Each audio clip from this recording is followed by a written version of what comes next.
솟는 샘물과 함께하는 오늘의 캐스팅 시간입니다. 4월 14일 수요일 오늘의 말씀은 사도행전 24장 1절로 9절의 말씀입니다.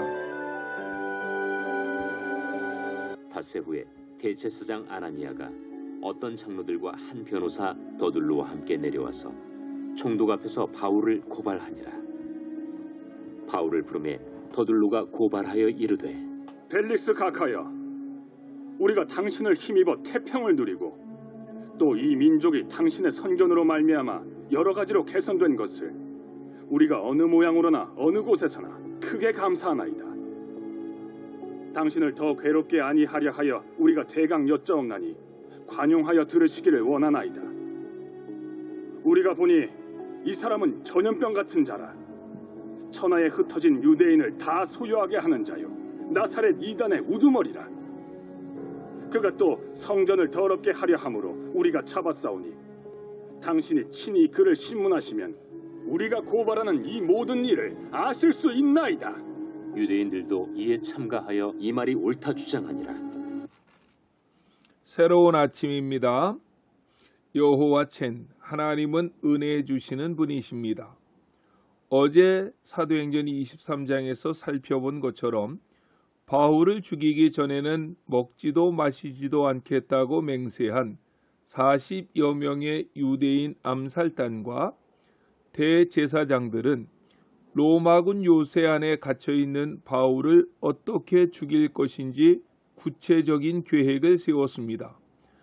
대제사장 무리가 바울에 대해서 더 물어볼 것이 있다는 이유를 내세워 바울을 다시 사내들인 공회로 불러오도록 천부장의 허락을 구하면 암살단원들이 로마군 요새와 사내들인 공회 사이에 숨어 있다가 갑자기 바울을 공격해서 암살한다는 계략이었습니다.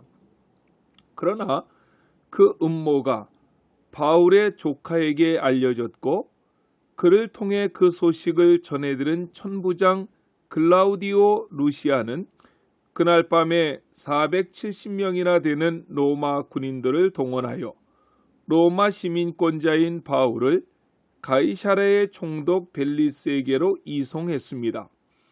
바울을 암살하려고 했던 대제사장 무리와 암살단원들은 다음 날이 되어서야 자신들의 계획이 실패했다는 것을 알게 됩니다. 가이사랴는 예루살렘에서 약 100km 정도 떨어진 위치에 있습니다.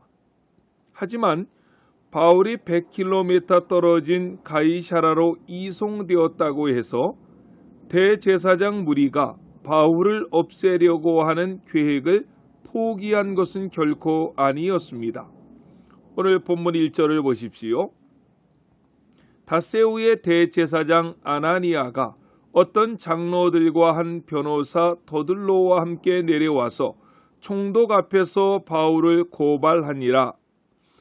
바울이 가이사랴로 이송된 지 5일 후에 대제사장 아나니아가 총독 벨리스 앞에서 바울을 고발하기 위해 몇몇 장로들과 함께 가이사랴까지 직접 찾아갑니다. 자기들뿐만 아니라 자기들이 고용한 변호사 더둘로라고 하는 사람과 몇몇 유대인들까지도 데리고 그곳으로 갔습니다. 대제사장 아나니아는 주후 48년부터 59년까지 대제사장으로 있었던 악한 사람이었습니다.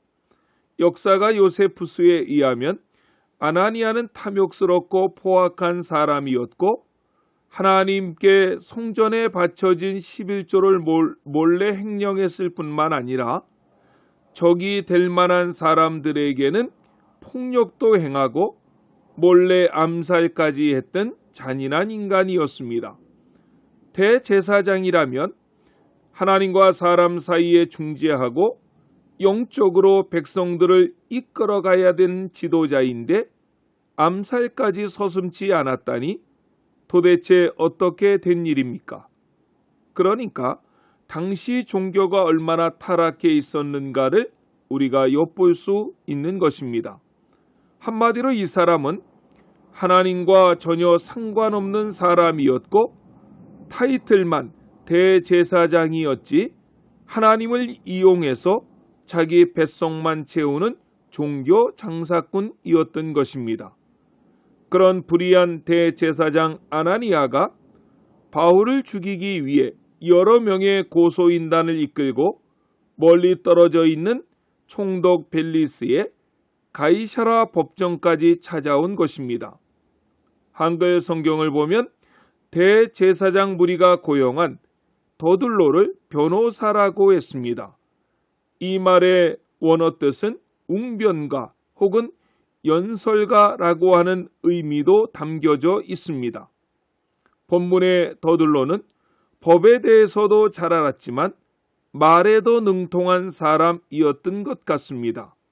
그래서 대제사장 무리는 웅변가이자 변호사인 더둘로라는 사람을 고용해서 바울에 대한 사형 판결을 이끌어내기 위해서 애를 쓰고 있는 것입니다.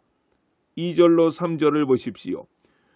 바울을 부르매 더둘로가 고발하여 이르되 벨릭스 각하여 우리가 당신을 심의법 태평을 누리고 또 이 민족이 당신의 선견으로 말미암아 여러 가지로 개선된 것을 우리가 어느 모양으로나 어느 곳에서나 크게 감사하나이다 라고 했습니다. 더둘로는 수사학과 용변술로 무장한 사람답게 총독 벨리스에 대한 찬사로 그의 변호를 시작합니다. 이 찬사는 사실과는 거리가 멀었습니다. 벨릭스 총독은 AD 52년부터 59년까지 유대 지방의 11대 총독이었던 사람입니다. 벨리스는 노예 출신이었는데 로마의 아부를 잘해서 유대 총독까지 된 사람으로 메사의 뇌물을 밝혔다고 합니다. 그래서 사도행전 24장 26절을 보면 동시에 또 바울에게서 돈을 받을까 바라는 고로 더 자주 불러 같이 이야기하더라 라고 했습니다. 그는 재판 중에 있는 바울에게까지 돈을 받을까 했던 자였다고 성경은 말씀합니다. 요세푸스의 기록에 보면 그는 심지어 도둑들로부터 뇌물을 받고 선량한 시민들을 괴롭게 하기도 했고 그를 통해 정치적으로 사회적으로 좋아진 것이 하나도 없었다고 했습니다. 나중에 그는 로마 황제에게 불려가게 되어 무대에서 사라지는데 그것도 역시 권력을 남용했던 죄였다고 합니다. 그런데 2절로 3절에 나타난 더둘로의 아부는 과간입니다. 벨리스 덕분에 백성이 태평을 누리고 그의 선견으로 많은 것들이 개선된 것을 감사한다고 했습니다. 그런데 이 표현들을 보십시오. 여러 가지로 어느 모양이로나 어느 곳에서나 크게 라고 하며 아부의 극치를 보여주고 있습니다. 유대 종교 지도자들과 더둘로에게 진실은 찾아볼 수 없습니다. 어떤 방법으로든지 바울을 죽여야겠다는 생각밖에는 보이지 않습니다. 4절에서도 더둘로는 굉장한 수사어법으로 말을 이어갑니다. 그리고 5절로 6절은 더둘로의 고발 내용이 무엇인지를 설명하고 있는데 성경은 세 가지로 말씀합니다. 첫째는 유대인들을 다 소유하게 하는 자라고 고발했고 여기에 소유케 하다라고 하는 말은 폭동이나 반란을 주도한 자라는 뜻입니다. 두 번째로는 바울이 나사렛 이단의 우두머리라고 고소했고 세 번째는 바울을 성전을 더럽게 했던 자라고 했습니다. 더둘로는 바울을 로마 제국의 평화를 위협하는 선동적인 인물로 부각시켜 벨릭스에게 정치적 부담을 주려고 했던 것입니다. 그런데 더둘로가 바울에 대해 고소해서 표현했던 단어 중 우리가 눈여겨보아야 될 단어가 있습니다. 5절 상반절입니다. 우리가 보니 이 사람은 전염병 같은 자라고 더둘러는 바울을 향해서 말했습니다. 지금 우리는 코로나19로 인해 전염병이 얼마나 무서운가를 실질적으로 체험하고 있습니다. 온 세계가 그 전염병 앞에서 두려워하며 떨고 있습니다. 전염병이 무섭다는 말은 그 병의 영향력이 강렬하고 크다는 뜻입니다. 더둘러의 이 표현을 통해 우리는 1세기 사도들과 초대교회가 영적으로 얼마나 큰 영향력을 가지고 세상을 향해 나갔는가 하는 것을 엿볼 수 있는 것입니다. 그리고 세상은 복음의 능력이 확장되는 것을 얼마나 싫어하고 두려워한다는 것을 알 수 있습니다. 오늘날 교회는 이 영향력을 잃어가고 있습니다. 어차피 세상은 복음의 영향력을 가지고 확장되어 가는 것에 대해서 예나 지금이나 싫어하고 두려워할 것입니다. 왜냐하면 세상에는 진리가 없기 때문입니다. 세상은 어두움이기 때문에 그렇습니다. 어두움은 빛이 가면 견뎌할 수가 없어 하는 것입니다. 그러나 세상이 우리를 싫어한다고 두려워한다고 이 복음을 포기할 수 없습니다. 복음에만 참 생명이 있기 때문이고 복음 안에서만 구원이 있기 때문입니다.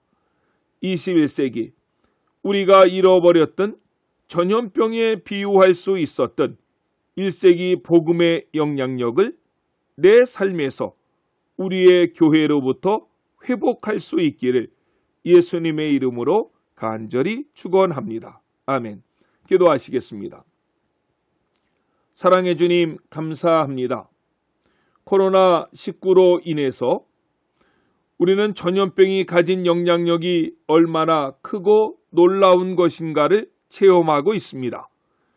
1세기의 복음의 능력은 전염병보다 더 큰 영향력을 가지고 사회 전반을 바꾸어 놓고 있습니다.